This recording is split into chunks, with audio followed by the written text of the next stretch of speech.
Secret नहीं बताएंगे, पर मुझे लगता था कि सीरो अपने प्रॉमिस को तोड़ देगा, इसलिए मैंने उससे लड़ाई कर ली और उससे दूर हो गया। पर असल में सीरो की कोई गलती नहीं थी। मैं खुद सीरो की तरह बनना चाहता था और खुद उसकी तरह डिस्ट्रॉय करना चाहता था, पर मैं ऐसा नहीं कर पाया। और मारिया से कहता है कि तुम्हें मेरे साथ चलने की कोई जरूरत नहीं है, और मारिया रैन से कहती कि मुझे तुम्हारा साथ बहुत ही अच्छा लगता है। इतना कहने के बाद अपनी सोल फॉर्म में चली जाती है और उसके बाद वहाँ पर लियोन आती है और रैन से कहती है कि तुम्हें प्रिस्ट ने बुलाया और अगर तुम मेरे साथ चलने से मना करोगे तो मैं तुम्हें फोर्स करके ले जाऊंगी। तभी भी वहाँ पर आकर सीधा रैन पर अटैक करता है, लेकिन रैन उसके अटैक को ब्लॉक कर लेता है। ये देखकर बे उससे कहता है कि तुम पहले से बहुत ही स्ट्रॉन्ग हो चुके हो और ये देखकर मुझे बहुत ही अच्छा लगा। तुमने रोड को भी मार दिया, इसलिए तुम्हें उसका क्रेडिट मिलना चाहिए। लियोन बे को फाइट करने से मना कर रही होती है, पर बे उसकी बात नहीं सुनता और उससे कहता है कि तुम्हें इन सब के लिए बीच में आने की कोई जरूरत नहीं है, और रैन पर अटैक करना शुरू कर देता है। लेकिन तभी वहाँ पर सीरो आ जाता है।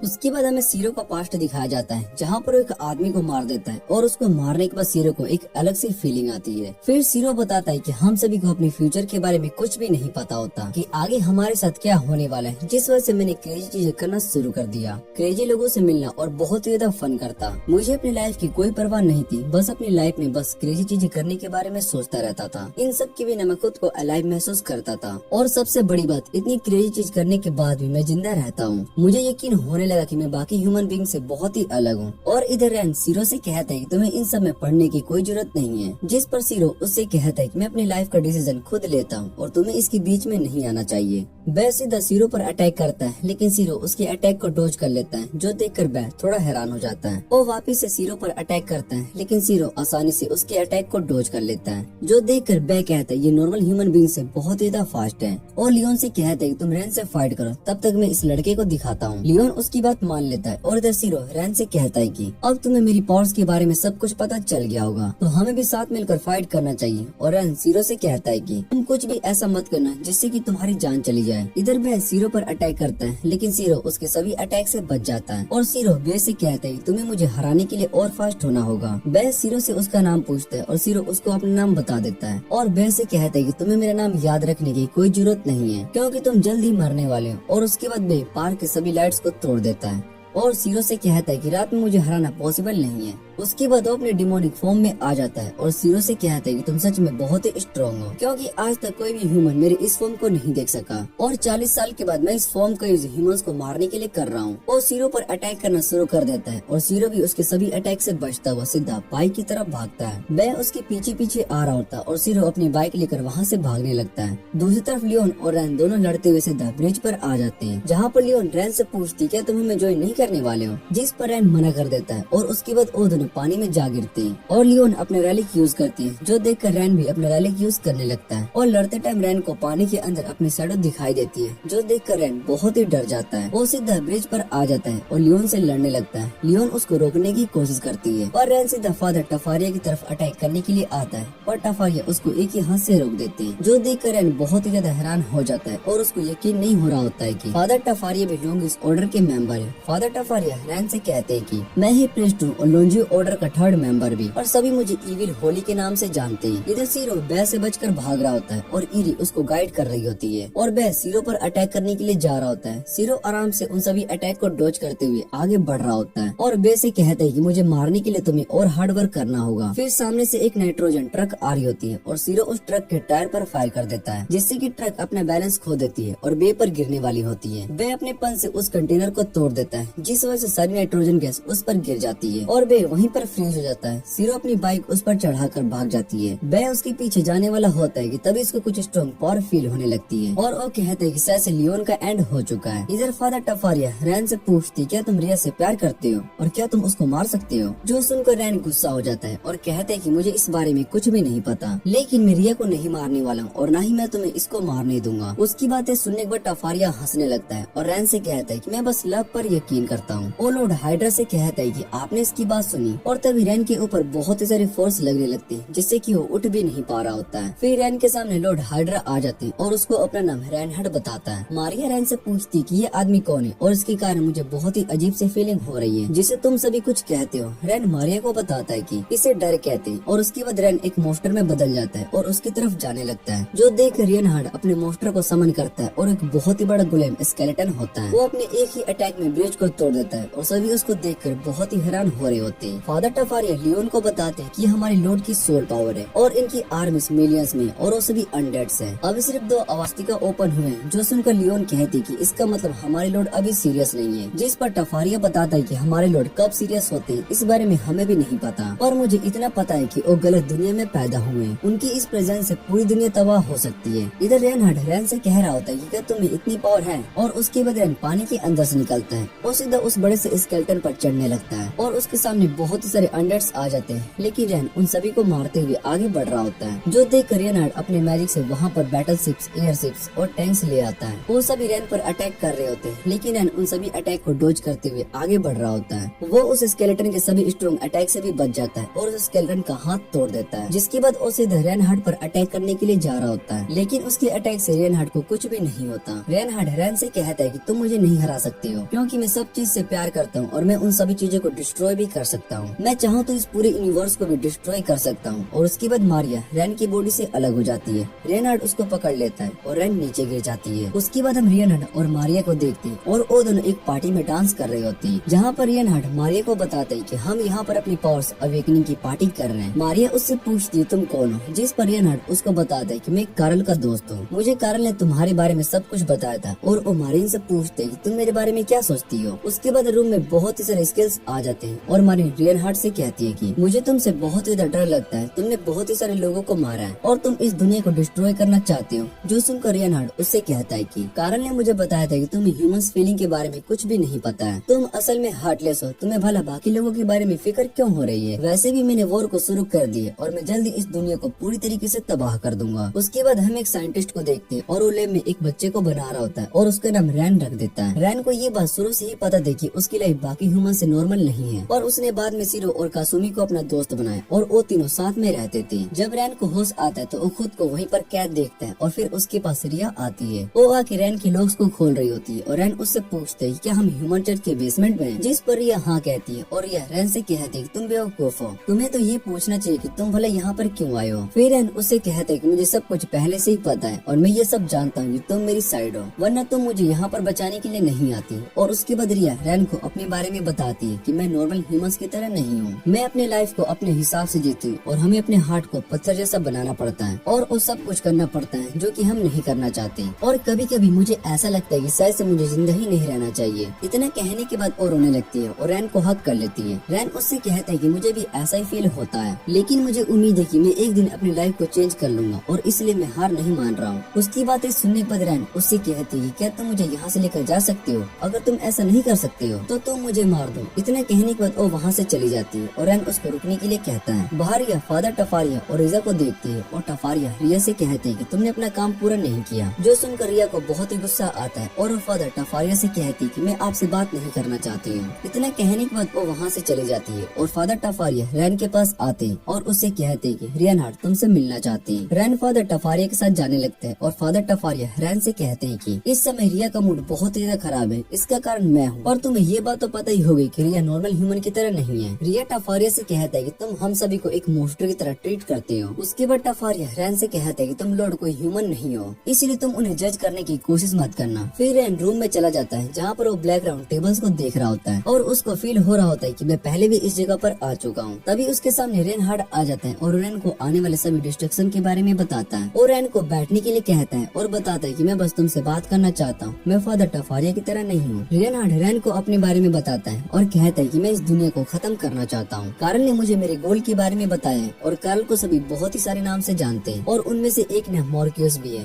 रैन उससे पूछता है कि कार्ल वाला कब से एग्जिस्ट कर रही है, क्या तुम इन सब बातों पर बिलीव करते हो। जो सुनकर रेनहार्ड रैन से कहते हैं कि कार्ल की पावर बहुत ही ज्यादा है और जब मैंने उसकी पावर्स को देखा तब मैंने उससे दोस्ती की और उससे पहले मेरी लाइफ में कोई भी अचीवमेंट नहीं थी और न ही मैं अपनी लाइफ से सेटिस्फाइड था। जब मैंने इस बारे में कार्ल से पूछा तो उसने मुझसे कहा कि मैं अपनी पावर्स का पूरा यूज नहीं कर रहा हूँ, जब मैं अपनी पावर्स का पूरा यूज करूंगा तभी मुझे अपने बारे में पता चलेगा, इसलिए मैं इस दुनिया को खत्म करना चाहता हूँ क्योंकि इसके बाद ही मेरी विशेष पूरी हो पाएगी। और रैन उससे पूछते है भला तुमने इतने सारे लोगों को क्यों मारा। रेनहार्ड बताता है कि मैंने उन सभी को अपने काम के लिए मारा और वैसे भी मैं इस दुनिया से बिलोंग नहीं करता हूँ, इसलिए मुझे यहाँ के लोगों से कोई फर्क नहीं पड़ता और मैं इस दुनिया को खत्म करके एक नई दुनिया बनाऊंगा। वो इस दुनिया से बहुत ही ज्यादा अलग होगी और इसलिए मुझे उसके इतने सारे लोगों को सेक्रीफाइस करना पड़ेगा। ये जगह असल में एक सेकंड बर्लिन है जिसे कि कार्ल ने बनाया है। इस टाउन के अंदर 8 जगह पर बैटल फील्ड प्रोसेस है उन सभी को ओपन करने के बाद ही मेरी विश पूरी हो सकती है। और उन सभी बैटलफील्ड को हम स्वास्तिका कहते हैं। अभी 2 स्वास्तिका ओपन हो चुके हैं और बाकी के 6 स्वास्तिका रहते हैं। फिर ओरेन से पूछते हैं कि अब तुम्हें सब कुछ समझ में आ चुका होगा तो तुम क्या करोगे, क्या तुम बैटल से विड्रॉ करोगे या फिर मुझे रोकने की कोशिश है। ये सब सुनने के बाद रेन हार्ट से कहता है कि तुम मारिया को मुझे वापस करो और उसके बाद मैं तुम्हें तुम्हारे एंड दिखाऊंगा। जो सुनने के बाद रेन हार्ट हंसने लगता है और रेन से कहता है कि तुम शायद से अब सब कुछ अच्छे से सीख चुके हो और तुम्हारी मुझे रोकने की कोशिश कोई भी काम नहीं आने वाली है, लेकिन फिर भी मैं तुम्हारा चैलेंज एक्सेप्ट करता हूँ। मैं देखना चाहता हूँ कि तुम मुझे रोकने के लिए भला क्या कर सकते हो। और इतना कहने के बाद वो मारिया को वापस कर देता है। उसके बाद रेन हार्ट वापस से चला जाता है और रेन सोचता है कि अब मुझे क्या करना होगा। इधर मारिया को होश आ जाता है और रेन को बताती है कि रेन हार्ट ने उसके चेस्ट पर स्वॉर्ड मारा था, लेकिन वो अब गायब हो चुका है। और उसके बाद वो दिन वापस चले जाते हैं। उसके बाद फादर टफारी सभी लोग इस मेंबर को वॉर के बारे में बताते हैं और कहते हैं कि 2 स्वास्तिका ओपन हो चुके, उन्हें ओपन करने के लिए हमें 2 और मेंबर्स को सेक्रीफाइस कर दिया है। बाकी के 6 स्वास्तिका ओपन करने के लिए हम सभी को अपने आप को सेक्रीफाइस करना होगा, तब जाके लॉर्ड की विश पूरी हो पाएगी। और दूसरी तरफ रेन हार्ट साबिल नाम के एक मेंबर को ऑर्डर देता है कि तुम जाकर 5th स्वास्तिका को ओपन करो। दूसरी तरफ कासुमी टीवी पर ब्रिज को टूटने की न्यूज देख रही होती है और सोच रही होती कि भला रेन कहाँ पर गया। और कल रात से घर पर नहीं है, इसलिए वो रेन को ढूंढने के लिए जाने लगती है। लेकिन जैसे ही वो डोर खोलती है तो वहाँ पर अरी आकर कासुमी को बेहोश कर देता है और उसको अपने साथ ले जाती है। और जब रेन कासुमी के रूम में आता है तो उसको वहाँ पर एक लेटर मिलता है जिसमें अरी ने अपना नंबर लिखा होता है और रेन अरी को कांटेक्ट करता है। वो अरी से कासुमी के बारे में पूछ रहा होता है और अरी बताती है कासुमी हमारे पास सेफ है। जो सुनकर रेन अरी से कहते हैं कि कासुमी को इन सब से दूर रहना हमारे लिए बहुत ही इम्पोर्टेंट है। इधर कासुमी सीरो पर गुस्सा कर रही होती है और उससे कहती है कि तुम वाला हमें छोड़कर क्यों गए। रेन सीरो से लोगिस के बारे में पूछ रहा होता है और सीरो उसको सब कुछ बता रहा होता है, लेकिन कासुमी उसको परेशान कर रही होती है। जो देखकर सीरो कासुमी को वहाँ से लेकर जाने लगता है। ईडी रेन से बात कर रही होती है और दूसरी तरफ मारिया कासुमी से वार्डरोब से उसके कपड़े ट्राई कर रही होती है। रेन ईडी को बताता है कि हमें रिया को भी बचाना है और फादर टफारिया ने मुझसे कहा है कि रिया को कुछ भी नहीं करेगा। मुझे उन पर पूरा ट्रस्ट है, लेकिन फिर भी हमें जल्दी से कुछ करना होगा। और ईरी से पूछती है क्या तुम्हें भी स्वास्तिका की लोकेशन पता है। और ईरी बताते है कि इस पूरे टाउन को उस पर्पस से ही बनाया गया है जिस एरिया में सबसे ज्यादा लोग रहते हैं वहाँ पर बैटलफील्ड्स की जगह है। और रैन से कहते कि ये सभी इन्फॉर्मेशन मुझे मेरे ग्रैंडपा से पता चली है। रैन उससे उसकी फैमिली के बारे में पूछता है और ईरी बताती है कि हुंजो हॉस्पिटल असल में उसके फैमिली का है। ये सुनकर रैन थोड़ा हैरान हो जाता है और उससे कहता है कि मुझे नहीं पता कि तुम इतनी रिच फैमिली से बिलोंग करती हो। जिस पर ईरी कहती है कि इसलिए तो मैं इतनी क्रेजी चीज करती हूँ। और रैन को बताते है कि 2 स्वास्तिका ओपन हो चुके हैं। फिर रैन बताता है कि पहला स्वास्तिका पार्क है और दूसरा म्यूजियम के अंदर ओपन हो चुका है। जो सुनकर ईरी उसको बताते कि अगले 3 स्वास्तिका की लोकेशन हॉस्पिटल, स्कूल और चर्च होने वाले। और रैन से पूछते कि तुम्हें भी शायद से बाकी के 3 लोकेशन के बारे में पता चल गया होगा, लेकिन फिर भी रैन उससे बाकी के 3 लोकेशन के बारे में पूछता है। और ईरी बताती कि बाकी के 3 अम्यूजमेंट पार्क, टावर सिटी और हॉल हो सकते हैं क्योंकि इन जगहों पर बहुत ही ज्यादा लोग आते हैं। और उसके बाद रैन ईरी से कहता है कि तुम अपने हॉस्पिटल जाकर वहाँ पर सब कुछ कंट्रोल करने की कोशिश करो। जिस पर ईरी कहते कि अपनी पूरी कोशिश करेगी। और रैन उसको बताता है कि मैं स्कूल जाकर वहाँ पर चेक करता हूँ। इधर मारिया कासुमी की स्कूल की यूनिफॉर्म पहनती है और रैन से कहते कि हमें अब स्कूल जाना होगा। उसके बाद वो दोनों स्कूल जाते हैं जहाँ पर रैन देखता है कि सभी स्टूडेंट्स बहुत ही अजीब बिहेव कर रहे होते हैं। उन्हें देखकर ऐसा लग रहा होता है कि किसी ने उन सभी को हिप्नोटाइज कर दिया है। रैन पार्क में सोच रहा होता है कि लोगिन्स का कोई भी मेंबर यहाँ पर क्यों नहीं है। फिर मारिन रैन को रेस्ट करने के लिए कहती है और उसके बाद रैन मारिन के पास आता है। मारिन रैन से उसकी स्कूल लाइफ के बारे में पूछती है और रैन उसको बताता है कि कासुमी और सीरो बचपन से ही दोस्त थे। हम तीनों साथ में बहुत ही मजे करते थे और जब हम स्कूल में आए तो फर्स्ट ईयर में भी हमारी नई दोस्त बनी और उसका नाम रिया था।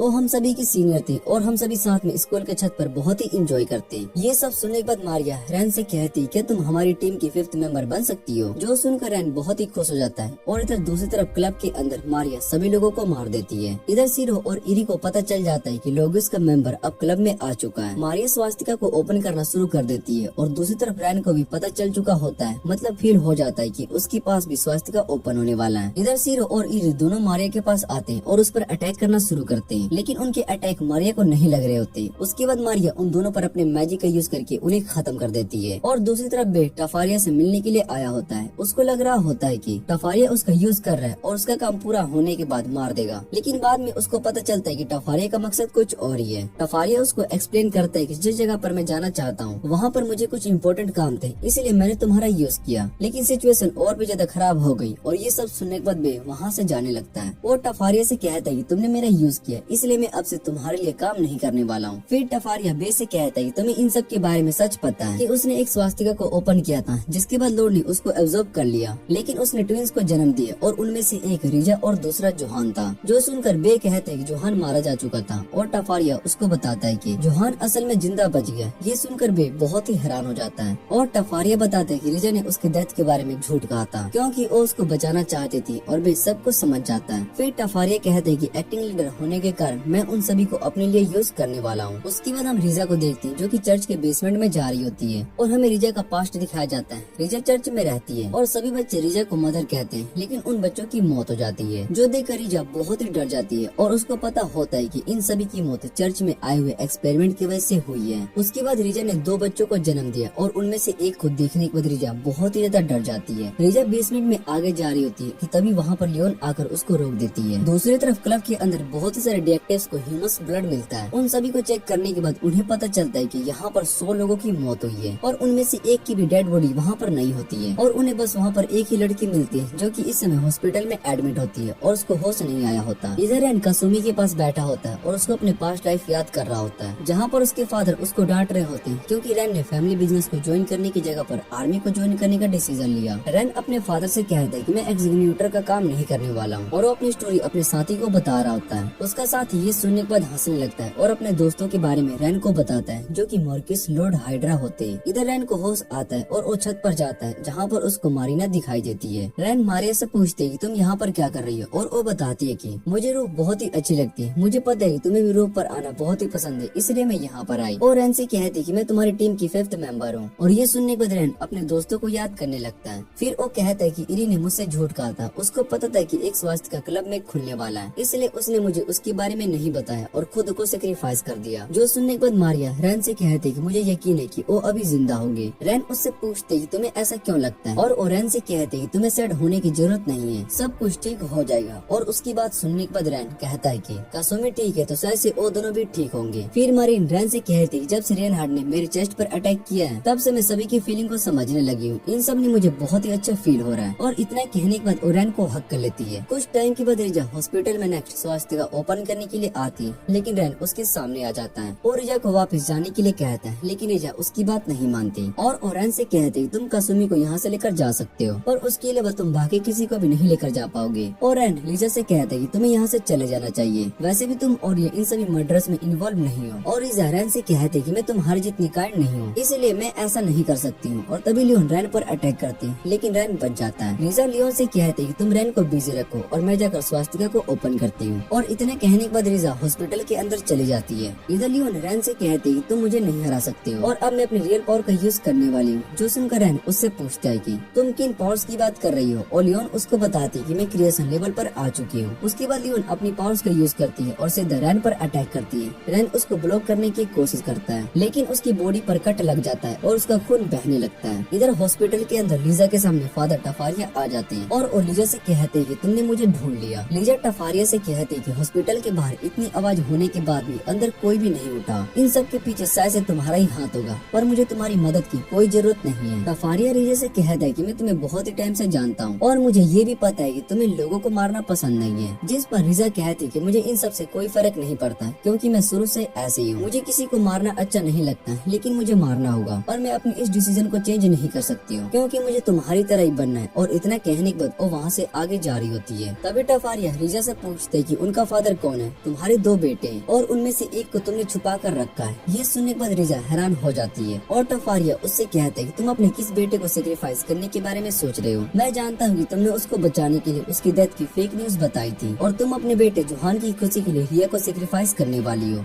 जिस पर रिजा हाँ कहती है और उसे टफारिया पर आने वाले रैली के यूज करने के अटैक करती है। इधर रैन और लियोन फाइट कर रहे होते हैं और तभी उनमें से एक स्वास्तिका दिखाई देता है, जिसे देखकर लियोन कहते हैं 4 स्वास्तिका ओपन हो चुके हैं। इस स्वास्तिका को ओपन करने के बाद 5 स्वास्तिका ओपन हो जाएंगे और हम अपने मकसद के पास पहुंच जाएंगे। लॉर्ड रियोनहार्ड मेरी विश को पूरी करेंगे, जिसके बाद मैं अपने मरे हुए लोगों को वापस ला सकती हूँ। उसकी इस विश को सुनने के बाद रैन उससे कहता है कि तुम उन्हें वापस लाने की बात कर रही हो जो कि मर चुके हैं, जो कि बहुत ही ज्यादा गलत है। अगर तुम उन सभी से सच्चा प्यार करती हो तो वो सभी तुम्हारे लिए इम्पोर्टेंट है और तुम हमेशा उनकी खुशी के बारे में सोचोगी, चाहे वो तुमसे दूर ही क्यों न चले जाए। ये सब सुनने के बाद लियोन गुस्सा हो जाती है और उसको चुप होने के लिए कहती है और रैन पर अटैक करने के लिए आ रही होती है। तभी लियोन पर ग्रेविटी अटैक होता है और वो नीचे गिर जाती है और वहाँ हॉस्पिटल की छत पर समेल आ जाती है और रैन से कहती है मुझे यहाँ पर लॉर्ड रेनहार्ड ने भेजा है और मैं तुम्हें खत्म करने के लिए आई हूँ।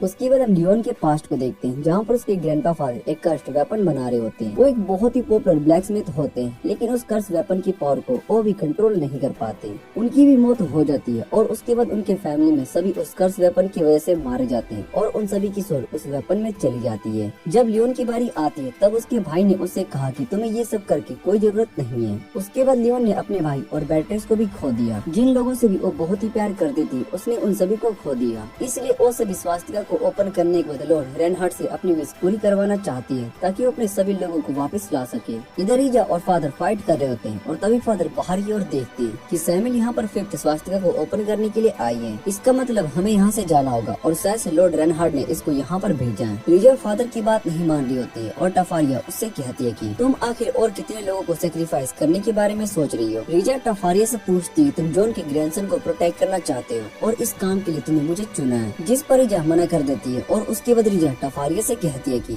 तुम पहले इस तरह नहीं थे, तुम्हारे अंदर से ह्यूमैनिटी चली गई है, पर इसमें तुम्हारी कोई भी गलती नहीं है। हम दोनों ही बेवकूफ थे, हम दोनों ने गलत रास्ता चुना। इतना कहने के बाद रीजा वहाँ से चली जाती है और दूसरी तरफ समय लियोन को यहाँ से जाने के लिए कहती है। उसके बाद वो रैन पर अटैक करती है, लेकिन रैन उसके अटैक से बच जाता है, जो देखकर रैन उससे कहती है कि तुम्हारे रिफ्लेक्स सच में बहुत ही अच्छे हैं, लेकिन तुम मेरे सामने ज्यादा देर तक नहीं टिक सकते हो। और इतना कहने के बाद वो अपने फायर अटैक से रैन पर अटैक करना शुरू कर देती है। रैन उसके अटैक से नहीं बच पाता और सीधा स्कूल की छत पर गिरकर बेहोश हो जाता है। समेल रैन को उठने के लिए कहती है और बताती कि लॉर्ड रेनहार्ड मेरी तरह काइंड नहीं है, अगर तुम सच में एक हीरो हो तो तुम्हें ये बात प्रूफ करना होगा। तभी वहाँ पर मारिया आ जाती है और समेल मारिया को वहाँ पर देखकर उसको अपना नाम बताती है और उससे पूछती है तुम आखिर क्या करना चाहती हो, जिस पर मारिया उसको बताती कि मैं तुम्हें रैन को मारने नहीं दूंगी। और फिर वहाँ पर रीजा भी आ जाती है। रीजा समेल को वहाँ से जाने के लिए कहती है और बताती कि यहाँ के सभी लोग तुम रीजा से फाइट करो और अगर तुमने मेरी बात नहीं मानी तो मैं तुम्हारे टुकड़े कर दूंगी। लियोन उसकी बात मान लेती है और रीजा से लड़ने के लिए अपनी स्वॉर्ड को निकाल लेती है। इधर समेल मारिन के पास आती है और वो मारिन से पूछती है तुम वैलेरियन को कैसे प्रोटेक्ट करने वाली हो, तुम्हें फाइट करना भी तो नहीं आता है। और उसके बाद वो मारिन की गर्दन पकड़ती है, लेकिन तभी उसका सर कट जाता है और समेल की मौत नहीं होती और वो मारिन से कहती है कि मैं इमोर्टल हूँ, इसलिए तुम्हारी पावर्स मेरे ऊपर कोई भी असर नहीं होने वाला है। उसके बाद वो मारिन पर अटैक करना शुरू कर देती है, जिससे कि मारिन को बहुत ही दर्द फील हो रहा होता है। फिर रैन वापस से खड़ा हो जाता है और वो समेल से कहता है कि तुमने आखिर मेरे दोस्त को मारने की हिम्मत कैसे की, जिस पर समेल माफी मांगती है और रैन से कहती कि लॉर्ड रेनहार्ड ने मुझे ऐसा करने के लिए कहा था और मैं सिर्फ उनके ऑर्डर्स को ही फॉलो कर रही हूँ। उसके बाद समेल और रैन दोनों फाइट करने लगते हैं। दूसरी तरफ रीजा लियोन से पूछती तुम अब आखिर क्या करने वाली हो, जिस पर लियोन बताती कि मैं ऑर्डर्स को फॉलो करने वाली हूँ और रीजा उससे कहती तुम्हें यहाँ से चले जाना चाहिए। वैसे भी फादर टफारिया भी इसी हॉस्पिटल में और कैन उससे फाइट कर रहा है। ये सुनने के बाद लियोन बहुत ही हैरान हो जाती है। दूसरी तरफ समेल फिफ्थ स्वास्तिका को ओपन करने वाली होती है, लेकिन तभी रीजा अपने मोस्टर को ऊपर बुलाती है। वो मोस्टर सीधा जाकर रैन पर अटैक करता है, जिससे कि रैन नीचे कासुमी के पास पहुंचता है। फिर समेल फिफ्थ स्वास्तिका को ओपन कर देती है, जिससे कि वहाँ सब जगह तबाह होना शुरू हो जाती है। रैन कासुमी को लेकर वहाँ से भाग रहा होता है और इधर रीजा अपने आप को सेक्रीफाइस कर देती है। रैन को लग रहा होता है कि वो इस बीस्ट से नहीं बच पाएगा, लेकिन तभी टाइम स्लो हो जाता है। रैन उस जगह से दूर चला जाता है और उसके बाद वो पूरी जगह ब्लास्ट हो जाती है। समेल रैन को भागते हुए देखकर उस पर अटैक करने के लिए जा रही होती है, लेकिन तभी उसको किसी की आवाज सुनाई देती है और वो रुक जाती है। उसके बाद वहाँ पर एक और स्केलेटन आ जाता है और उसके ऊपर भी लोगेंस का एक मेंबर होता है। वो समेल से कहता है कि तुमने अपना काम पूरा कर लिया। समेल उससे माफी मांगती है और कहती है कि मुझे अपना काम पूरा करने में थोड़ा टाइम लग गया। फिर समेल नीचे फादर टफारिया को देखती है और कहती कि आखिर ये आदमी यहाँ पर करना क्या चाहता है। फादर टफारिया रैन के पास जाते हैं और रैन से कहते कि रीजा मारी जा चुकी है, इसलिए हम दोनों को अगर रिवेंज लेना है तो हमें साथ में मिलकर काम करना चाहिए। उसके बाद हम एक कपल को देखते हैं जो कि शादी कर लेते हैं और उनकी एक बेटी होती है और उसका नाम कासुमी होता है। कासुमी के फादर उसकी मॉम से कहते हैं कि मैं अपने दोस्त के बेटे को अडॉप्ट करने के बारे में सोच रहा हूँ। अब वो मर चुका है और ये सुनने के बाद कासुमी की मदर मान जाती है और कहती है कि कासुमी को भी एक भाई मिल जाएगा। उसके बाद उसके फादर रैन को घर पर ले आते हैं, जहाँ पर रैन और कासुमी दोनों पहली बार मिलते हैं, लेकिन वो दोनों एक दूसरे से लड़ने लगते हैं। इधर सीरो भी उसको देखता है और उसके बाद कारल सीरो से कहता है कि फिर तुम्हारी स्टोरी शुरू हुई। कारल की बातें सुनने के बाद सीरो को गुस्सा आ जाता है और वो उसको चुप रहने के लिए कहता है और उससे पूछते कि मैं आखिर अभी तक जिंदा क्यों हूँ। जो सुनकर कारल उससे कहते कि तुम जब तक क्रेजी फील करते रहोगे तब तक तुम जिंदा रहोगे और वैसे भी मैं तुम्हें मरने नहीं दूंगा। सीरो उससे पूछता है कि आखिर तुम ऐसा क्यों कह रहे हो और वो कारल उससे पूछते तुमने जब पहली बार रैन को देखा था तो तुम्हें कैसा लगा, और सीरो बताता है कि ओ मुझे बस एक साइड रहने वाला लड़का लग रहा था। जो सुनकर कारल सीरो से कहती कि बाद में तुम दोनों ने दोस्ती कर ली, लेकिन कासुमी के फादर रैन पर एक्सपेरिमेंट कर रहे होते हैं। पर तुम्हें इस सच के बारे में कैसे पता चल गया और तुमने उन्हें मार दिया? उन्हें मारने के बाद तुम्हें बहुत ही अच्छा फील हुआ होगा। रैन और तुमने इस सीक्रेट को हमेशा कासुमी से छुपा कर रखा है। और कारल उसको बताता है कि कासुमी के फादर का बैकग्राउंड कोई नॉर्मल नहीं था, वो नॉर्मल ह्यूमन से बहुत ही अलग थी। उन्होंने अपने दोस्त के साथ मिलकर दूसरे ब्लड लाइन पर बहुत ही रिसर्च किए जिसका नाम यूजीनी के, इसलिए कासुमी और रैन दोनों ही नॉर्मल नहीं है। और तुम असल में इन सब के बीच में इन्वॉल्व नहीं होते तो तुम्हारी लाइफ भी नॉर्मल होती। लेकिन तुमने रैन की जगह पर कासुमी के फादर को मारा और रैन के डिजायर को पूरा किया। मेरा दोस्त रेनहार्ड ने भी मेरे साथ ऐसा ही किया। और कारल सीरो से प्रॉमिस करता है कि मैं तुम्हें नहीं मरने दूंगा जब तक कि तुम क्रेजी चीजें छोड़ नहीं देती, और इसलिए मैंने तुम्हें पावर्स और लक भी दी। उसकी बातें सुनने के बाद सीरो उससे पूछते ही तुम आखिर ये सब क्यों कर रहे हो? और कारल उसको बताता है कि मेरी और रेनहार्ड की दोस्ती भी तुम्हारी तरह ही थी। हम दोनों जब भी फाइट कर रहे होते तो हमारी डिस्ट्रक्टिव पावर की वजह से सब कुछ खत्म हो जाता है, जैसे कि तुमने रैन के डिजायर को पूरा करने के लिए उसकी नॉर्मल लाइफ को खत्म कर दी। और ये सुनने के बाद सीरो वहाँ से जाने लगता है। इधर ये चर्च में बैठी प्रे कर रही होती है और तभी उसको कुछ फ्लैशबैक दिखाई देता है और उनकी वजह से उसके पेट में दर्द होना शुरू हो जाता है। तभी वहाँ पर मारिया आ जाती है और ओरिया से कहती है कि जब भी कोई स्वास्थ्य ओपन करता है तो तुम्हारे पेट में दर्द होना शुरू हो जाता है। ओरिया को बताती कि रिजा जो कि तुम्हारी मदर थी वो मारी जा चुकी है, और वैसे भी वो एक इविल वीमेन थी, इसलिए तुम्हें उनके बारे में सोचकर रोने की कोई जरूरत नहीं है। तुम आज जिस प्रॉब्लम में हो वो सब रिजा की वजह से हो रहा है, और मैं तुम्हें और बाकी सभी को मारने के बाद इमोर्टल बन जाऊंगी। जिसके बाद ओरिया को फेंक देती है। ओरिया मारिया से कहती है कि शायद से तुम्हारे पेट में भी दर्द हो रहा है। फिर वहाँ पर बे आ जाता है और उसको देखकर मारिया उससे पूछती है कि क्या तुम मुझे मारने के लिए यहाँ पर आए हो, क्योंकि मैंने सीरो को मार दिया। और ये सुनने के बाद बे मारिया से कहता है कि तुमने उसको मारा नहीं है, तुम उसको अपने रैलिक में अब्सॉर्ब कर रही हो। ये सब सुनने के बाद मारिया अपनी पावर्स का यूज करती है, लेकिन तभी उसके पेट में दर्द होना शुरू हो जाता है। उसके बाद सीरो उसके पेट से बाहर आकर बे से फाइट करने लगता है। सीरो की पावर देखने के बाद बे उससे कहता है कि तुमने मारिया की पावर्स को एब्सॉर्ब कर लिया, जिस वजह से तुम भी उसकी पावर्स को यूज कर पा रहे हो, और बे भी अपनी क्रिएशन लेवल की पावर्स को यूज करने लगता है। इधर मारिया को फील हो रहा होता है कि वो मरने वाली है और वो नहीं चाहती कि उसकी मौत हो जाए, इसलिए वो जोर जोर से चिल्लाने लगती है। और इधर रिया को लग रहा होता है कि मारिया अब जल्द ही मरने वाली है। लेकिन तभी वहाँ पर एक बड़ा सा मॉन्स्टर आ जाता है और मारिया को पता चलता है कि सिरीबर यहाँ पर आ चुका है। वो सिरीबर को देखने के बाद उससे मदद मांग रही होती है और उससे रिक्वेस्ट करती है कि तुम मुझे बचा लो। जो सुनकर सिरीबर मारिया को हक करता है और उससे कहता है कि मैं भी तुमसे प्यार करता हूँ, तुम्हें प्रोटेक्ट करूंगा। इतना कहने के बाद वो मारिया को मारने लगता है और कहता है कि तुम्हारे मरने के बाद मैं तुम्हारा रिवेंज लूंगा। इतना कहने के बाद वो मारिया की बॉडी को और ज्यादा कर्स लगाने लगता है, और ये सब देखने के बाद रिया वहीं पर बेहोश हो जाती है। दूसरी तरफ सीरो बे पर भारी पड़ रहा होता है और उसका एक हाथ काट देता है, जिसके बाद बे के अंदर से एक मॉन्स्टर बाहर आती है। बे सीरो को उसके बारे में बताता है और कहता है कि उसका नाम हेल्गा है और ये मेरी सिस्टर है। हेल्गा अपनी पावर से बे के हाथों को हील कर देती है। उसके बाद वो दोनों दोबारा से लड़ने लगते हैं और बे सीरो पर अटैक करता है, लेकिन सीरो पर उसके अटैक का कोई काम नहीं करता। तभी सिरीबर उन दोनों के फाइट के बीच में आ जाता है और वो बे को मार देता है, और उसके सेक्रीफाइस से वो स्वास्थ्य ओपन हो जाता है। स्वास्थ्य ओपन होने के बाद सिरीबर सीरो से कहता है कि मैं तुमसे अपने प्यार का बदला लेकर रहूंगा, और उसके बाद वो मारिया को मारने लगता है और वो सीरो से कहता है कि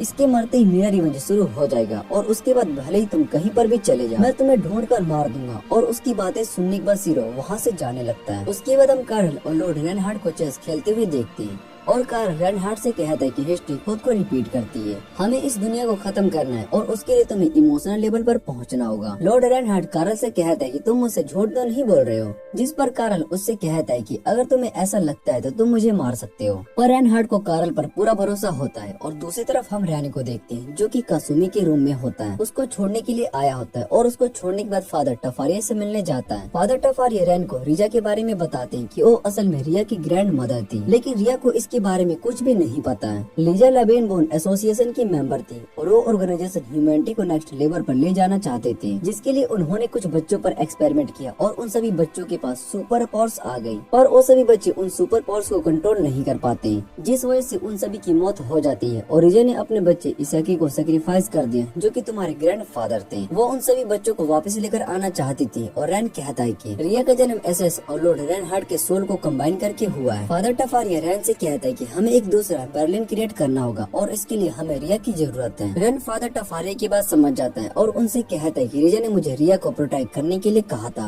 जिस पर फादर टफारिया कहते हैं कि विमेन के दिमाग को समझना बहुत ही मुश्किल है। कुछ टाइम पहले हॉस्पिटल में रिया को सेक्रीफाइस करने के बारे में सोच रही थी और लास्ट में उसने खुद को सेक्रीफाइस कर लिया और रिया को बचाने का डिसीजन लिया और हमें लॉर्ड रेनहार्ड को सील करने के लिए रिया को मारना होगा, जिस पर रैन कहता है कि रिया को नहीं मारने वाला है और उसको प्रोटेक्ट करेगा, जो सुनकर टफारिया कहते हैं कि मैं भी यही चाहता हूँ, लेकिन रेनहार्ड को हराने के बाद हमें रिया को मारना होगा और तभी जाकर हमारी विश पूरी होगी। टफारिया रैन को लियोन के विश के बारे में बताता है कि वो अपने भाई और उसकी वाइफ को वापस लाना चाहती है और उसके लिए वो कुछ भी करने के लिए रेडी है, चाहे उसके लिए उसको किसी और को भी मारना पड़े। और दूसरी तरफ लियोन को होश आता है और वो कहती कि उसने एक बहुत ही बुरा सपना देखा और दूसरी तरफ लियोन को होश आता है और वो कहती कि उसने एक बहुत ही अच्छा सपना देखा। इधर रैन सीरो और लियोन दोनों से मिलता है और उन्हें ठीक देखकर वो बहुत ही खुश हो जाता है। फिर रैन टफारिया की बात याद करने लगता है कि उसने रैन को गोल्डन एल्केमी के 5 एलिमेंट्स के बारे में बताया था, पहले रिया और दूसरा लॉर्ड रेनहार्ड की रैली जो कि डिस्ट्रॉय नहीं हो सकता, और लास्ट 3 बटालियन लीडर जो कि ब्लैक राउंड टेबल पर मेंबर्स समेल, सिल्वर और गोड्स। उन तीनों में से एक को भी हराना बहुत ज्यादा मुश्किल है और उन्हें हराने के लिए तुम सभी को साथ में काम करना होगा। लियोन रैन को फाइट के लिए चैलेंज करती है और रैन टफारिया से कहती है कि मुझे इन सभी को समझाना होगा। टफारिया लियोन को एक्सप्लेन करने के लिए जा रहा होता है कि कैन उस पर अटैक कर देता है, पर टफारिया उस अटैक को अपनी पावर से ही रोक लेता है और टफारिया बताता है कि शायद सिरिजा ने इस रैली के अंदर प्रोग्राम फिट किया है, जिस वजह से ये मुझ पर अटैक कर रहा है और ये मुझे नहीं हरा सकता। लेकिन कैन उस पर अटैक करने लगता है, जो देखकर टफारिया रैन से उसकी मदद करने के लिए कहता है, लेकिन रैन थोड़ा सा हेजिटेट कर रहा होता है और लियोन बताती है कि प्रीस्ट ऑफ ग्रिल बहुत ज्यादा स्ट्रॉन्ग है। फिर सीरो रैन को बताता है कि मुझे भी प्रीस्ट ऑफ ग्रिल के बारे में बहुत ही कुछ पता चला है और ये सब इन्फॉर्मेशन मुझे मारिया की बॉडी के अंदर से मिला है। सीरो कहते हैं कि टफारिया के साथ टीम बनाना सबसे बेकार आइडिया है। लियोन टफारिया से पूछती तुम बोले लॉगिन्स के खिलाफ क्यों जा रहे हो, और टफारिया लियोन से कहता है कि तुम्हें ये सवाल खुद से करना चाहिए। हम सभी का गोल लॉगिन्स के 3 लीडर्स को हराना है और रिया को बचाना, और ये मिशन अगले दिन शाम को चर्च में होने वाला है, इसलिए रैन को जल्दी से इम्यूनेशन लेवल पर आना होगा जो कि क्रिएशन लेवल से ऊपर है, और ये मुझे पता है कि रैन के लिए ये बहुत ही मुश्किल काम है। इतना कहने के बाद वो अपनी पावर से रैन को ट्रांसफर करता है और रैन उसकी पावर की वजह से बहुत ही ज्यादा गिर जाता है। उसके बाद टफारिया वहाँ से चला जाता है और दूसरी तरफ कार्ल कह रहा होता है कि मैंने इस दुनिया को अपने हिसाब से बनाया, पर अब मैं इसको ज्यादा देर तक कंट्रोल नहीं कर सकता हूँ। मैं किसी ऐसे को ढूंढ रहा हूँ जो कि मुझे रिप्लेस कर सकेगा। उसके बाद कार्ल मारिन के पास आता है और उससे कहता है कि मुझे तुमसे मिलना बहुत ही ज्यादा अच्छा लगता है। वो मारिन को बताता है कि मैं इस दुनिया को तबाह करने के लिए जा रहा हूँ और मैं चाहता हूँ कि तुम मेरी इस विश को पूरा करो ताकि मैं बाद में भी तुमसे मिल सकूँ। और इतना कहने के बाद कार्ल वहाँ से चला जाता है और रैन मारिन के पास आता है। वो मारिन को रोते हुए देखकर उससे पूछते है कि तुम भला क्यों रो रही हो, और मारिन बताती कि मुझे पहले कभी इस तरह से फीलिंग नहीं आई थी, लेकिन अब मुझे सब कुछ अच्छे से समझ में आने लगा है। और कार्ल ने मुझसे कहा था कि ये दुनिया खुद को हर बार रिपीट करेगी। इसका मतलब कि अगर मेरी मौत होती तो मैं वापस अपनी पुरानी लाइफ में चली जाऊंगी,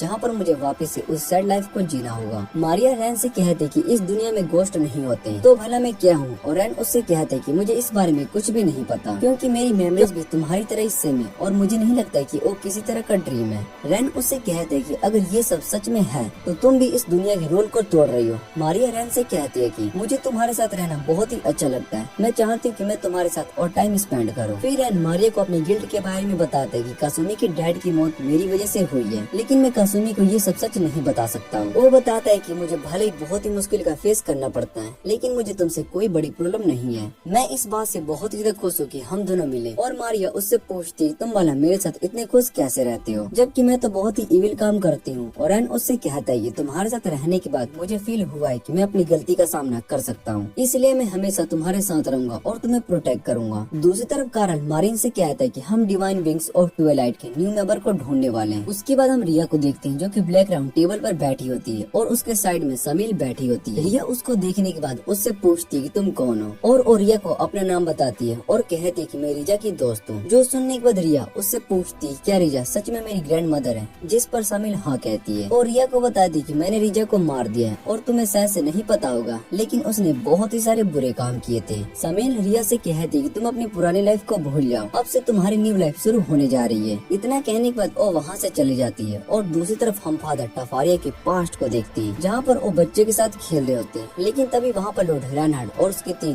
बैटालियन लीडर्स आ जाते हैं और रेनहार्ड टफारिया से कहता है कि तुम्हें तुम्हारे क्राइम के लिए सजा मिलने वाली है, इसलिए तुम्हें खुद ये डिसीजन लेना होगा कि तुम्हें खुद को सेक्रीफाइस करना है या फिर इन सभी बच्चों को। और ये सुनने के बाद फादर टफारिया टफारिया बहुत ही घबरा जाता है और वो उन सभी बच्चों को सेक्रीफाइस करने का डिसीजन लेता है और रेनहार्ड उन सभी बच्चों को टफारिया के सामने ही मार डालता है। ये सब देखकर टफारिया बहुत ही हैरान हो जाता है और रेनहार्ड टफारिया को अपने साथ आने के लिए कहता है। उसके बाद फादर टफारिया कासुमी को अपने साथ स्कूल की छत पर ले जाता है जहाँ पर अगला स्वास्थ्य ओपन होने वाला होता है। लियोन टफारिया से पूछते है कि आखिर आप रैन के साथ मिलकर रेनहार्ड के खिलाफ क्यों जा रहे हो और टफारिया से अपने भाई की मौत के बारे में पूछती है और टफारिया उसको बताता है कि मैंने ही तुम्हारे भाई को मारने के लिए कहा था। ये सुनने के बाद लियोन बहुत ही हैरान हो जाती है और टफारिया से उसका रीजन पूछती है, जिस पर टफारिया बताता है कि तुम्हारा भाई और उसकी वाइफ दोनों रेनहार्ड के खिलाफ जा रहे थे, इसलिए मुझे उन्हें मारना पड़ा। वैसे भी एक वॉरियर कभी भी अपने बैटलफील्ड को छोड़कर नहीं भागता, लेकिन मुझे इस बात का सबसे ज्यादा अफसोस है मैंने तुम्हारी नॉर्मल लाइफ को एक वॉरियर की लाइफ में बदल दिया।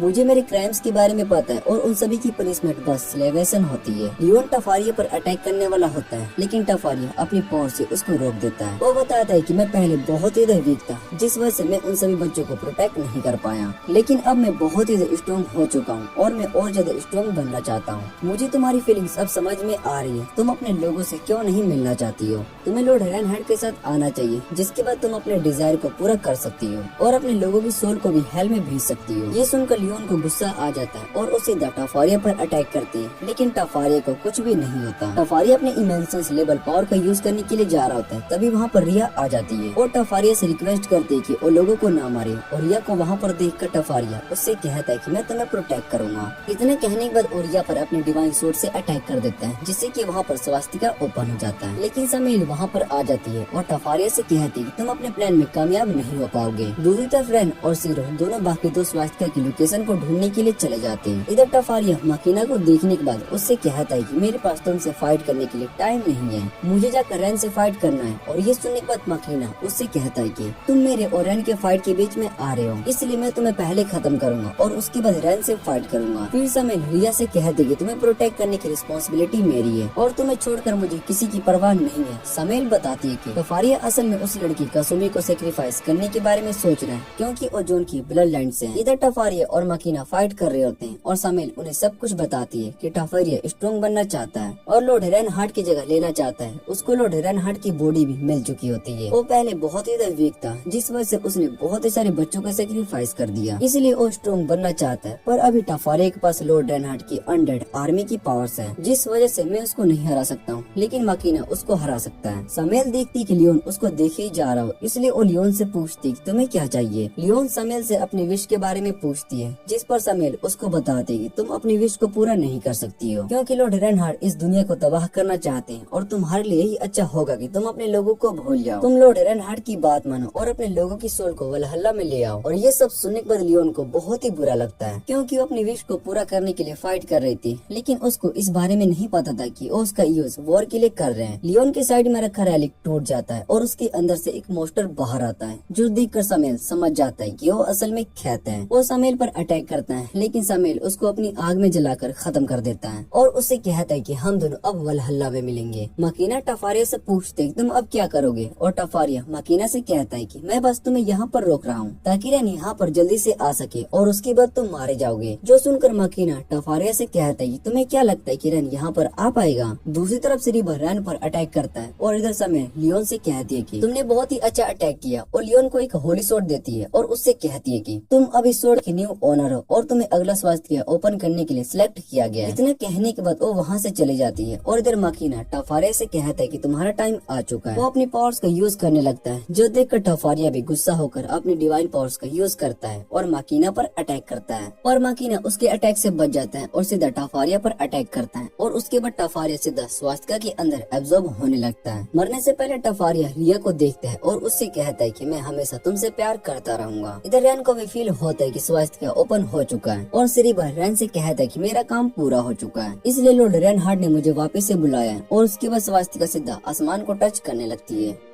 लॉर्ड रेनहार्ड सभी ह्यूमंस की सोल को ऑब्जर्व कर लेता है और दूसरी तरफ लियोन को होश आता है। सीरो लियोन से कहता है कि तुम 20 घंटे के बाद में होश में आई हो और मैं और रैन दोनों मिलकर तुम्हें ढूंढ रहे थे। फिर सीरो बताता है कि वलहल्ला अब शुरू हो चुका है और ये सब सुनने के बाद लियोन उन दोनों से कहती है कि अब हम सभी को सुसाइड कर लेना चाहिए। वैसे भी हम उन सभी को नहीं हरा सकते और मेरे पास लड़ने के लिए कोई मोटिव भी नहीं है। मैं जिस मोटिव के लिए फाइट कर रही थी असल में वो कभी सच में नहीं होने वाला था। फिर रैन लियोन से कहता है कि तुमने जो डिसीजन लेना है तुम ले सकती हो और तुम्हें कोई नहीं रोकने वाला। मैं अभी हार नहीं माना और वो लियोन से कहता है कि मैं तुम्हें पसंद नहीं करता हूँ, लेकिन मुझे तुम्हारी एक बात बहुत ही अच्छी लगती है, तुम बहुत ही ज्यादा हार्ड वर्किंग पर्सन हो। और रैन की बात सुनने के बाद लियोन उससे कहती कि मैं इतनी जल्दी हार नहीं मानने वाली हूँ। और रैन से कहती तुम हर बार मुझे गुस्सा दिलाते हो, इसलिए तुम मुझे पसंद नहीं हो। फिर रैन उससे कहता है कि तुम्हारी फाइट के बाद हम सभी छत पर पार्टी करेंगे, जहाँ पर हम सभी होंगे और मारिया भी हमारे साथ होगी। उस पार्टी में हम सभी साथ में बहुत ही इंजॉय करेंगे, तुम्हारे लिए एक न्यू मोटिव बन सकता है। और उसके बाद रैन देखता है कि सीरो वहाँ पर भी नहीं है और उसके बारे में पूछने वाला होता है। तभी लियोन रैन को हक कर लेती है और उसके बाद सीरो और मारिया भी वहाँ पर आ जाते हैं। मारिया उन दोनों को ऐसे देखकर बहुत ही गुस्सा हो रही होती है और उसको गुस्से में देखकर रैन और सीरो दोनों हंसने लगते हैं। फिर वो सभी साथ में खाना खा रहे होते हैं और दूसरी तरफ लॉर्ड रेनहार्ड अपने तीनों बेटलियन लीडर से उनकी विश को पूछ रहे होते हैं। वो तीनों उन्हें अपनी विश के बारे में बता रहे होते हैं और उसके बाद वो सभी रैन और बाकी सभी से फाइट करने के लिए वहाँ पर आ जाते हैं। तभी उनके सामने रिया आ जाती है और यह लॉर्ड रेनहार्ड से पूछती कि मैं कौन हूँ और भला इससे क्या कौन है। लॉर्ड रेनहार्ड रिया को बताता है कि आइजैक्स असल में तुम्हारा ग्रैंडफादर है, लेकिन मुझे उससे कोई फर्क नहीं पड़ता क्योंकि अब सबको मैं प्यार करता हूँ और मैं इस दुनिया को खत्म करने वाला हूँ। उसकी बातें सुनने के बाद रिया उससे कहती कि तुम अपनी मिशन को कंप्लीट नहीं कर पाओगे। और लॉर्ड रेनहार्ड उससे पूछते कि तुम्हें ऐसा क्यों लगता है, जिस पर रिया बताती कि तुम कहते कि तुम्हें सब प्यार करते हैं, लेकिन तुम्हें इसका मतलब भी नहीं पता। जो सुनकर लॉर्ड रेनहार्ड उससे पूछते कि तुम मुझे इसका मतलब बता सकती हो। और रिया बताती कि अगर तुम सबसे प्यार करते हो तो तुम उन्हें दोबारा से देखना चाहोगे, लेकिन तुम इस बात को नहीं समझ सकती। और रेनहार्ड रिया से कहता है कि तुम्हारी बात शायद से सच हो सकती है, पर मैं और कार्ल दोनों बहुत ही बोरिंग पर्सन है। और ओरिया से कहते हैं कि तुम्हारा पहला गोल एसेक्स से मिलना है और ओरिया को गुड लक कहकर वहाँ से चला जाता है। रेनहार्ड ऊपर से पूरे शहर को देख रहा होता है और कहता है कि मैं इस दुनिया को तबाह करके इसको नई जगह बनाने वाला हूँ, मतलब कि नई दुनिया जहाँ पर नए लॉस होंगे। और इधर रैन और उसके दोस्त टावर पर खड़े होते हैं और रेनहार्ड उनके पास आता है। वो सभी को फाइट के लिए चैलेंज करता है और दूसरी तरफ रिया को एसेक्स का रैली दिखाई देता है और ओरिया को अपने पास बुलाता है। रिया उस रैली के अंदर चली जाती है और दूसरी तरफ रेनहार्ड सीरो और रैन को बहुत ही आसानी से हरा देता है। सीरो रैन से पूछते है कि अब हमें क्या करना चाहिए और लियोन आगे आती है और रेनहार्ड को अपने बारे में बताती है और कहती है कि मेरा नाम साकुराई है और मुझे ग्रेल ने न्यू मेंबर सिलेक्ट किया है। रेनहार्ड उससे कहता है कि मैंने तुम्हारी रिपोर्ट्स को पढ़ी है और क्या तुम अब 8 सैक्रिफाइस बनने वाली हो, इससे तुम्हारी लॉयल्टी प्रूफ हो सकती है। और लियोन सीधा मना कर देती है और कहती कि मैं एक ब्लैक राउंड टेबल की मेंबर नहीं हूँ। ये सुनने के बाद रेनहार्ड समझ जाता है कि इसका इंटेंशन मेरे साथ काम करने का नहीं है। लियोन उससे कहता है कि तुम्हारी वजह से मेरी फैमिली की मौत हुई है, वरना वो सभी एक अच्छी लाइफ जी सकते थे। मैंने भी तुम्हारे लिए बहुत ही सारे गलत काम किए हैं और मैं तुम्हें मारने के बाद अपनी गलतियों को प्रायश्चित कर सकती हूँ। इतना कहने के बाद अपनी सोड निकाल लेती है और रेनहार्ड लियोन से कहता है कि तुम एक सैड गर्ल हो। इधर रैन उसको चुप रहने के लिए कहता है और वो तीनों रेनहार्ड पर अटैक करने के लिए आगे बढ़ते हैं। दूसरी तरफ कार्ल कहता है कि अब असली वॉर हो चुकी है। उसके बाद रेनहार्ड अपनी स्पेयर को निकालता है और उन पर अटैक करता है और सीरो उस अटैक से दूर फेंका जाता है। रिवर सीरो से लड़ने के लिए उसकी तरफ भागता है और द लियोन और रैन दोनों रेनहार्ड के अटैक को ब्लॉक कर रहे होते हैं, लेकिन लियोन की हालत बहुत ही ज्यादा खराब हो चुकी होती है और रेनहार्ड समेल को अटैक करने के लिए कहता है। समेल अपने फायर अटैक से लियोन पर अटैक करता है और उस अटैक से लियोन वहीं पर खत्म हो जाती है और आखिरी स्वास्तिका भी ओपन हो जाता है। तभी स्वास्तिका की ओपन होने के बाद आसमान में गोल्डन लाइट फैल जाती है और सभी ह्यूमंस को स्केलेटन में बदल देती है। रैन को रिया दिखाई देती है जो कि इस आइस के अंदर अब्सॉर्ब हो रही होती है और रेनहार्ड रैन को बताता है कि अगर यह एसआईएस के कंट्रोल में जा चुकी है तो उसका वापस आना बहुत ही इम्पॉसिबल है। और ये सुनने के बाद रैन सोचने लगता है कि काश ये टाइम यहीं पर रुक जाता। वो अपने दोस्तों के साथ अपनी लाइफ को एंजॉय कर पाता, लेकिन उसको पता था कि अब ऐसा नहीं हो सकता। इसलिए रैन गुस्सा हो जाता है और अपने क्रिएशन लेवल मैजिक का यूज करके रेनहार्ड पर अटैक करने लगता है। रेनहार्ड भी उसके सभी अटैक से आसानी से बच जाता है और उन दोनों की फाइट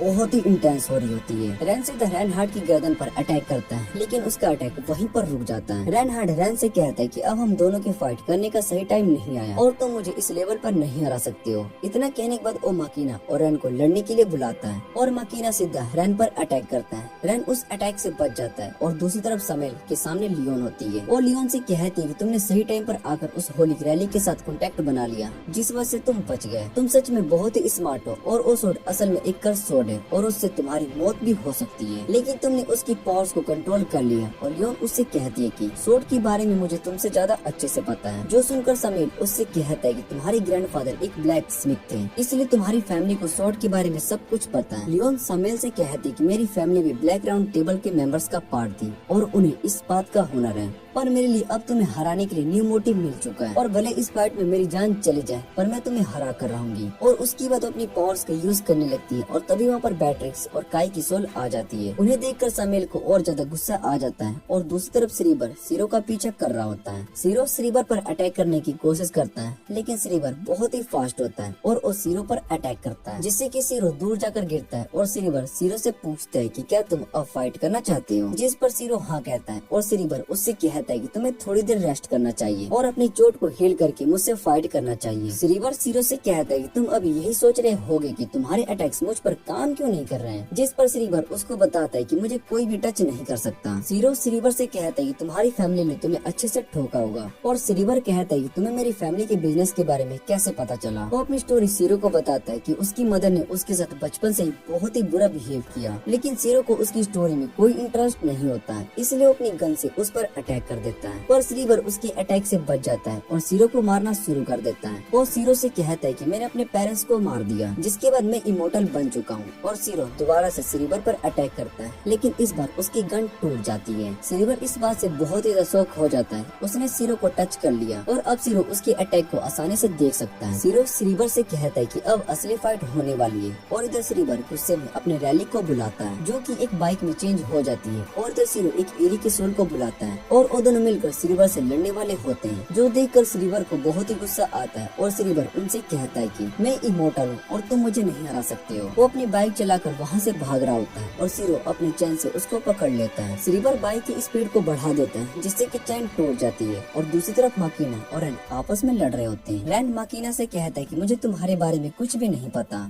और माकीना उससे कहता है कि तुम मेरा नाम याद करने की कोशिश करो। हम दोनों पहले कॉमरेड्स होते थे और हम दोनों ही कारल के टॉयज थे। हम बैटल फील्ड में साथ में लड़ते मारे गए लेकिन मुझे अभी तक समझ में नहीं आया कि हमें दोबारा से रिवाइव क्यों किया गया। मुझे रेनहार्ट से पता चला है कि मेरे डेथ को वापस लाया गया और इसका रीजन तुम हो, इसलिए तुम्हें मारने के बाद मैं आजाद हो जाऊंगा। और इधर रैन को भी याद आता है कि वो अपनी पास्ट लाइफ में माकीना के साथ आर्मी में था और दोनों साथ में फाइट करते थे और तभी माकीना रैन को बहुत ही जोर से पंच मारता है। उस पंच के बाद रैन को महसूस होता है कि वो नहीं बच पाएगा, इसलिए वो मारिया से कहता है कि मैं तुम्हें प्रोटेक्ट करके रहूंगा। इधर मारिया भी रैन के पास आ जाती है और उससे कहती है कि मैं भी तुम्हें प्रोटेक्ट करूंगी और वो रैन को पकड़ लेती है। उसके बाद हम इसेक को देखते हैं और रेनहार्ड इसेक को हमेशा इग्नोर करता है। इसेक अपने फादर रेनहार्ड से पूछते हैं कि मेरा जन्म आखिर किस रीजन से हुआ है, लेकिन उसको इस बारे में कुछ भी नहीं बताया जाता। इधर यह इसेक के पास आ जाती है और उससे कहती है कि मैं तुम्हारी फीलिंग को समझ सकती हूँ कि तुम अकेले रहने की वजह से बहुत ही सैड हो। इसेक अपने फादर से कहता है कि अगर आपको मेरी नीड है तो आप मुझे इस बारे में बता सकते हो। दूसरी तरफ समीर लियोन से फाइट कर रही होती है और लियोन समीर से कहती है कि मुझे पता है कि तुम मुझसे फाइट करने के लिए अपनी स्वॉर्ड का यूज नहीं करने वाली हो क्योंकि तुम्हें पता है कि मैं तुम्हारे जितनी स्ट्रॉन्ग नहीं हूँ। और समीर लियोन से कहती है कि तुम बेवकूफ हो, तुम अपने लोगों को वापस लाने के लिए कुछ भी करने के लिए रेडी हो, जबकि तुम्हें पता है कि तुम्हारे सभी लोग वॉरियर्स थे, उन्हें एक दिन मरना ही था। और समीर उससे कहती कि मैं तुम्हें जिंदा नहीं छोड़ सकती हूँ, वैसे भी तुमसे बहुत ही बुरी स्मेल आती है। वो लियोन पर लगातार अटैक करती है और लियोन उसके सभी अटैक को ब्लॉक कर रही होती है। वो समीर से कहती है कि तुम्हारी वॉरियर और प्राइड सभी बातें बेकार है और तुम कोई वॉरियर नहीं हो, तुम बस एक मर्डर हो जिसने की बहुत ही सारे लोगों को मारा है। और उसकी बातें सुनने के बाद समीर उससे कहती है कि तुम मुझे रिजा की याद दिलाती हो। फिर समीर लियोन पर अटैक करती है और इधर लियोन सीधा समीर के फेस पर अटैक कर देती है और ये देखने के बाद समीर को बहुत ही गुस्सा आता है। वो अपने मैजिक से वहाँ पर एक बहुत ही बड़ा कैनन लेकर आती है और लियोन पर फायर करने लगती है। इधर लियोन भी अपने फेट को एक्सेप्ट कर लेती है और कहती है कि मैंने बहुत ही सारे मर्डर किए, मैं अपने दोस्तों को प्रोटेक्ट करना चाहती हूँ। और इतना कहने के बाद वो सोर्ड को समीर की तरफ फेंक देती है। वो सोर्ड चेंज होकर बैटरी के सोर्ड में बदल जाती है और सीधा समीर की गर्दन पर लगती है। समीर उस सोर्ड को देखने के बाद कहती है कि मुझे इस सोर्ड के ओनर से बहुत ही नफरत है और इतना कहने के बाद उसकी मौत हो जाती है। इधर लियोन भी नीचे गिर रही होती है और सोच रही होती है कि उसके सभी दोस्त ठीक होंगे ना। दूसरी तरफ सीरो श्रीबर को गोली मार देता है जिसके बाद श्रीबर भी पागलों की तरह बिहेव करने लगता है। फिर वो सीरो और इरी की तरफ देखता है और उन दोनों से कहता है कि मैं इमोर्टल हूँ। उसकी ये बात सुनने के बाद सीरो उस पर दोबारा से फायर करता है और श्रीबर वहीं पर मारा जाता है। फिर सीरो इरी से कहता है कि मैं रैन से हार गया और दूसरी तरफ रैन और मनिका फाइट कर रहे होते हैं। उन दोनों की फाइट बहुत ही इंटेंस चल रही होती है और माकीना रैन पर भारी पड़ रहा होता है। उसके बाद रैन सीधा माकीना पर अटैक करना शुरू कर देता है। उन दोनों को फाइट करता देख रेनहार्ड कहता है कि कारल ने इन ग्रेट वॉर के टाइम सभी सोल्जर्स को अपने कैसल में बुलाया था और वो दोनों भी उस आर्मी में थे।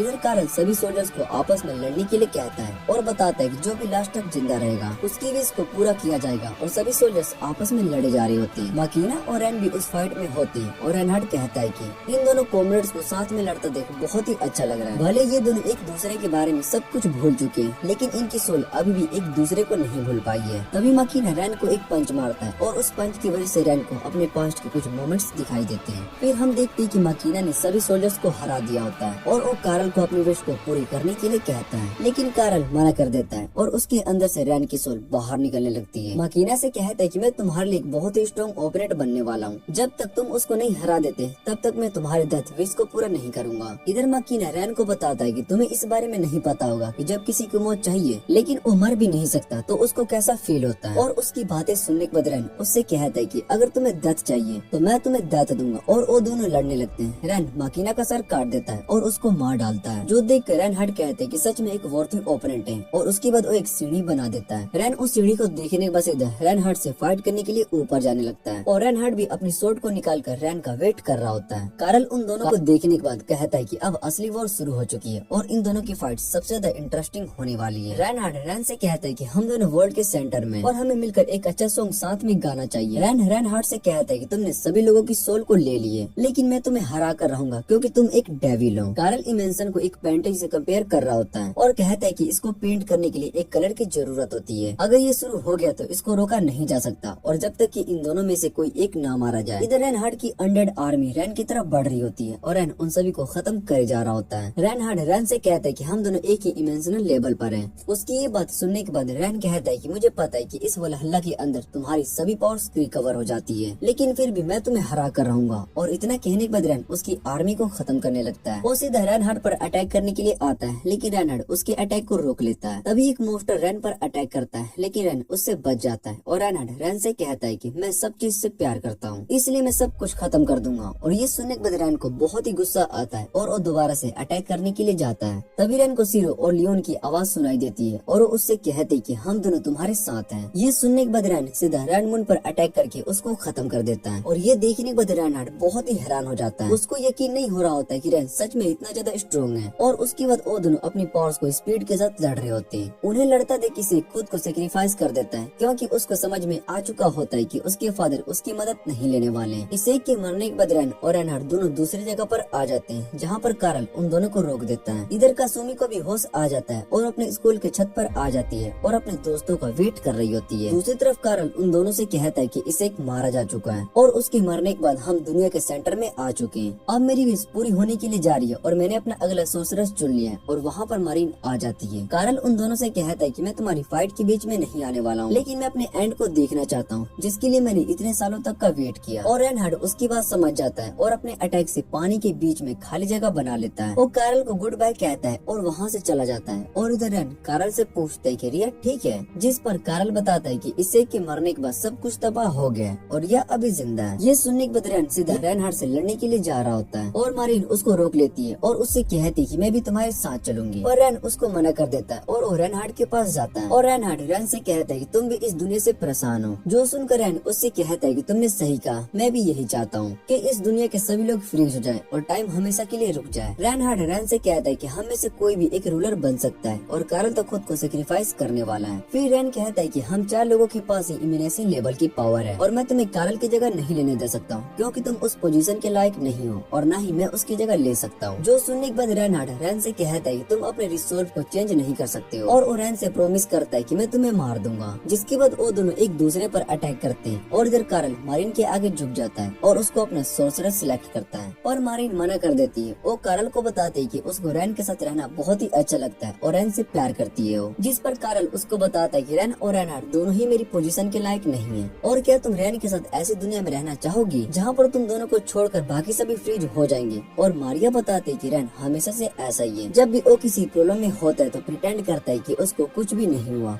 और मुझे उसके साथ बहुत ही अच्छा लगता है। मारिया कारल से कहती है कि क्या तुम सब कुछ नॉर्मल नहीं कर सकते हो। जिस पर कारल बताता है कि मेरे जाने के बाद मेरे दोस्त तुम्हें मार देगा, उसके बाद वो सब कुछ इरेज कर देगा। और ये सुनकर मारिया बहुत ही हैरान हो जाती है और वो कारल को मारने के लिए जा रही होती है। इधर रैन हार्ट रैन पर अटैक कर देता है और उससे कहता है कि तुम हार चुके हो, मैं इस दुनिया का नया रूलर बनने वाला हूँ। इधर रैन अपने दोस्तों को याद करता है, अपनी स्वॉर्ड से रैन हार्ट की गर्दन पर अटैक कर देता है, जो देख कर रैन हार्ट बहुत ही हैरान हो जाता है। और उस अटैक के बाद सभी सोल जो कि रेनहार्ड ने ऑब्जर्व की होती है वो सभी वापस से इंसानों के पास चली जाती है और रेनहार्ड समझ जाता है कि इन सब के पीछे असल में रिया का हाथ है। रिया रेनहार्ड से कहती है तुमने इसे को फीलिंग के बारे में कुछ भी नहीं बताया जिस वजह से तुम हार गए हो। फिर रेनहार्ड रैन का सर काट देता है और दूसरी तरफ मारिया कार्ल को नहीं मारती है और उससे कहती है कि मुझे रैन का साथ बहुत ही अच्छा लगता है, इसलिए वो सीधा रैन की तरफ जाने लगती है। और ये सब सुनने के बाद कार्ल हंसने लगता है और वो भी गायब हो जाता है। रैन अपनी जीत से बहुत ही खुश होता है और रेनहार्ड रैन से कहता है कि मुझे यकीन नहीं हो रहा कि मैं एक अनवर्दी ओपोनेंट से हार गया।